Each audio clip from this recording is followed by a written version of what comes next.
Christianity was supposed to be the glue that held the dying Roman world together. For centuries, the cross and the eagle marched in lockstep, creating a single, unified reality. But in the twilight of the 5th century, that glue began to dissolve. A new shadow crept across the Alps, and it didn't look like the heathens of old. It didn't carry a torch for Odin or scream for the blood of the White Christ. It carried a book. It sang the Psalms, and it spoke a name that sounded like salvation, but felt like a death sentence to the halls of Rome. The Roman Church didn't fear the Goth because he could burn a cathedral. They feared him because he wanted to pray in one. Armies could dismantle Rome's walls. Rome knew how to rebuild walls. But a rival version of Christianity? That didn't destroy Rome, it replaced it. The root of the conflict, a war of two Christs. The clash between the Roman Church and the Germanic tribes was not a simple fight between believers and pagans. By the time the Western Empire collapsed, many Germanic tribes, the Goths, Vandals, and Burgundians, were already devout Christians. The conflict was far more dangerous. It was a battle over the nature of God itself, and by extension, who had the right to rule the earth. Nicaea versus Arianism.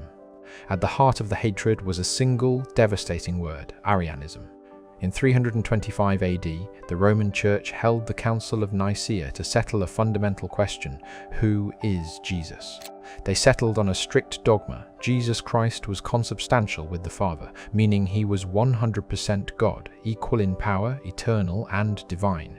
To Rome, this was the only path to salvation. However, the Germanic tribes had been converted by missionaries like Ulfilas, who preached a different doctrine. They believed that Jesus was a created being, the firstborn of creation, but ultimately subordinate to God the Father. To Rome, this was heresy, a lie that could damn souls, but to a Germanic warrior it made perfect sense. A son obeys a father. A warrior follows a king. Why would Christ be equal instead of being loyal? The political threat, the sovereign king. This theological difference had a massive political fallout. In the Roman system, if Christ was God, then the Church, as the body of Christ, held a power that transcended all earthly kings. The emperor was expected to bow to the bishop on matters of the soul. Arianism flipped the script. Because the Germanic tribes viewed Christ as a subordinate hero, they saw their kings as the ultimate authority on earth. An Arian king didn't need the Pope's permission to rule. He appointed his own bishops, built his own state-run churches, and ignored Roman decrees entirely. The Roman Church realized that if Arianism won, the Pope would become a figurehead, and the universal church would shatter into independent nationalistic cults controlled by warlords. If you're enjoying this deep dive into the hidden power struggles of the ancient world, make sure to hit the like button and subscribe. We explore the stories. History books usually skip the ideas and beliefs that shifted empires more than any war ever could. Now, let's get back to the moment Rome realized it was becoming irrelevant. The Architecture of Ash, a World Without a Map. By 476 AD, the Western Empire was a graveyard of marble and failed legions. In this skeletal world, the Church of Rome was the last pillar of order. It was the only institution left with a postal service, a legal code, and a functioning hierarchy. But outside the gates, the barbarians weren't just looting, they were building. They were carving out kingdoms in the ruins, and they weren't bringing paganism, they were bringing this rival brand of the truth. Rome was no longer the center of the world, it was a besieged island of correct belief in a sea of Germanic error. A warband could burn a city in a night. But this was slower. This was a new world growing inside the ruins of the old one. The theology of the warband, Christ as the warlord. To understand Rome's terror, you must understand how the Germanic tribes reshaped the divine image. They didn't just adopt Christianity, they reshaped it to fit their world. A warrior society turned Christ into a warlord and faith into loyalty. In the Roman mind, Christ was the Logos, the cosmic order, the suffering servant. In the Germanic mind, he was the Driton, the high lord of a celestial warband. The apostles were reimagined as thanes, warriors bound by an oath of fealty to their leader. This Germanized Christianity stripped away Roman universalism and replaced it with tribal loyalty. The Germanic convert didn't care about the salvation of all mankind, he cared about the spiritual power granted to his specific tribe. This was a Christianity of the tribe, not the empire, not universal or Roman, but controlled by whoever held the sword. For the Roman Church, this was a nightmare of fragmentation. If every tribe had its own Christ, the very concept of a Catholic universal church would vanish.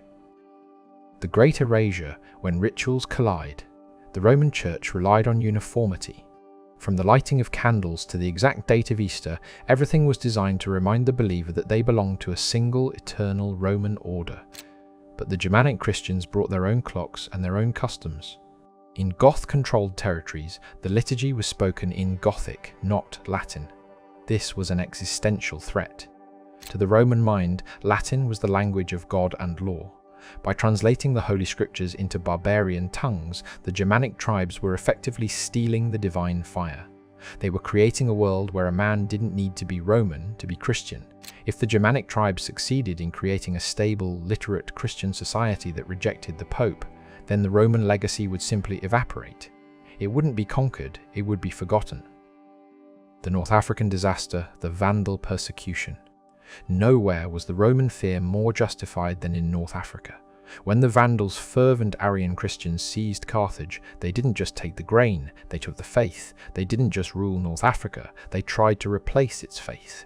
Nicene bishops were exiled, churches were handed to Arian clergy. For the first time, Rome wasn't converting its enemies, it was being replaced by them. For the first time in history, the Roman Church saw a mirror church rising to replace it. This wasn't a pagan king who could be converted, this was a Christian king who believed you were the one who needed converting. The hunter had become the searched, and for the first time, Rome felt the cold terror of spiritual extinction. If the barbarians could think, write, and preach without Rome, then Rome was no longer necessary. The intellectual fortress, Rome's final stand. As the Germanic kings consolidated power, Rome's only weapon was the pen. While the Goths held the swords, the Roman clergy held the secrets of Latin, law, and literature. They watched in horror as Arianism began to produce its own scholars. The fear was that the barbarians would eventually outthink the Romans. If the Arian Goths developed a philosophy as sophisticated as the Nicene Romans, there would be no reason left for the world to look to Rome for guidance.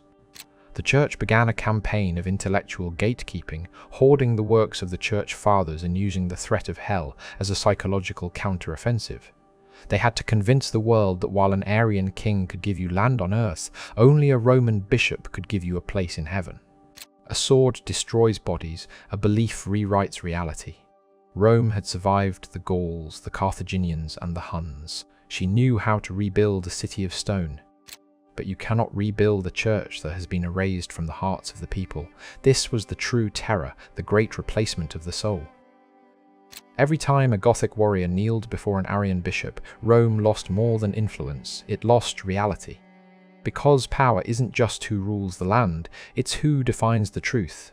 Every time a child was baptized in a Germanic tongue, the Latin world grew quieter. The Roman Church realized they weren't just fighting barbarians, they were fighting architects. These tribes weren't there to end the story of Europe, they were there to start a new one where Rome was nothing more than a footnote, a dusty relic of a dead god.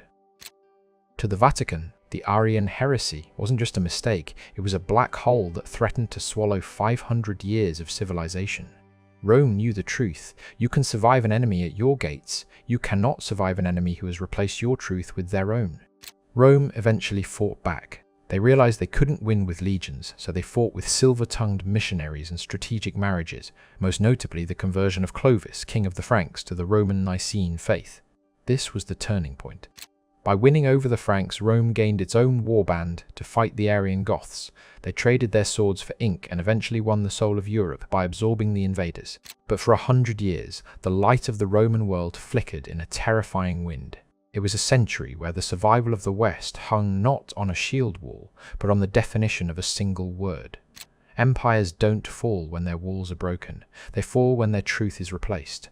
So ask yourself, what's more dangerous? The enemy who destroys your world, or the one who convinces everyone it never belonged to you?